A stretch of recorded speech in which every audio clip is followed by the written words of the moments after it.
Colony काटने वाले coloniser पर प्रशासन मेहरबान। खबर मध्य प्रदेश के सागर जिले से है, जहां पूरे जिले में अवैध कॉलोनाइजर का धंधा खूब फल फूल रहा और कॉलोनाइजर प्रशासन और भोले भाले खरीदारों को लाखों का चूना लगा रहे हैं। मध्य प्रदेश सरकार अब अवैध कॉलोनियों पर शिकंजा कसने जा रही है। इसी के चलते सागर जिले की रहली विधानसभा में भी कई अवैध कॉलोनियों का निर्माण करके कॉलोनी मालिकों द्वारा सरकार की सारी गाइडलाइन की धज्जियां उड़ाते हुए देखा जा रहा है और धड़ल्ले से अवैध कॉलोनी का निर्माण जारी है। बता दें कि पिछली सरकार में अवैध कॉलोनी को वैध करने की घोषणा भाजपा ने की थी। अब कॉलोनी निर्माण में सरकार नए सिरे से नए नियमों को धरातल पर उतारने की तैयारी कर रही है। इन अवैध कॉलोनी को वैध करने की बजाय सरकार नया कानून लाकर संबंधित कॉलोनाइजर पर राष्ट्रीय सुरक्षा कानून रसूखा लगाए जाने की कार्यवाही की जाएगी। बात यहीं तक सीमित नहीं रहेगी। जिस इलाके में अवैध कॉलोनी बनेगी वहां के तहसीलदार, नगर निगम व नगर पालिका के जोनल अफसर से लेकर पटवारी पर सीधी कार्यवाही होगी। नगरीय प्रशासन मंत्रालय के प्रमुख सचिव को इसकी जिम्मेदारी सौंपी गई है।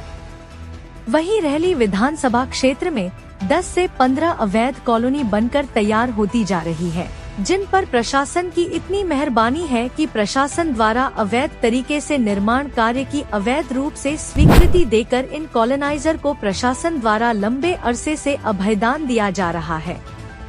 इन अवैध कॉलोनी पर आखिर प्रशासन की कब नजर पड़ेगी? क्या इसी तरह नई नई कॉलोनियों के निर्माण होते रहेंगे या फिर वहां रहने वाले लोगों को हमेशा ही कई बड़ी समस्याओं से गुजरना पड़ेगा?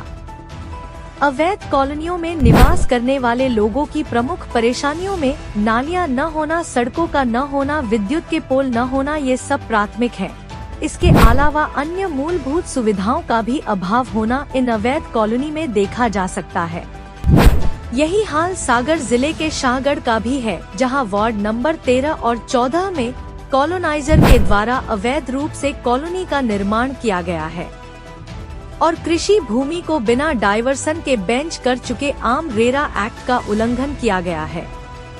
अब देखना होगा कि प्रशासन की इन अवैध कॉलोनी पर नजर कब पड़ेगी या फिर राजनीतिक प्रभाव के चलते इन कॉलोनाइजरों के अवैध निर्माण सतत चलते रहेंगे और प्रशासन की कार्यवाही ठंडे बस्ते में ही पड़ी रहेगी। सर, रहली में जो निजी कॉलोनी कट रही हैं वो शासन के नियमों की धज्जियां उड़ाती हुई कट रही हैं, उन पर क्या कार्रवाई होगी और क्या पूरा मामला रहेगा? देखिए, शासन के जो मापदंड हैं उसके तहत ही लाइसेंस लेते हुए कॉलोनी काटने का नियम है।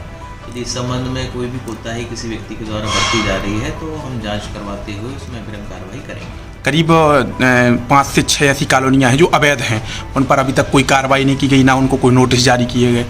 नहीं, नोटिस हमारे द्वारा करीब 13 से 14 लोगों को भी जारी किए गए हैं। हमने उनको जवाब देने का समय दिया है। तो जवाब उनका प्राप्त होगा, उसके आधार पर हम तय कर पाएंगे कि वो वैध हैं कि अवैध। अभी जो निर्माण हो रही है उसको क्या रोका जाएगा? देखिए, जैसे मैंने बताया कि ये सभी नोटिस पीरियड में है, तो नोटिस के जवाब में जो भी चीज़ें आती हैं उसके परिप्रेक्ष्य में ही आगे की कार्रवाई की जाएगी।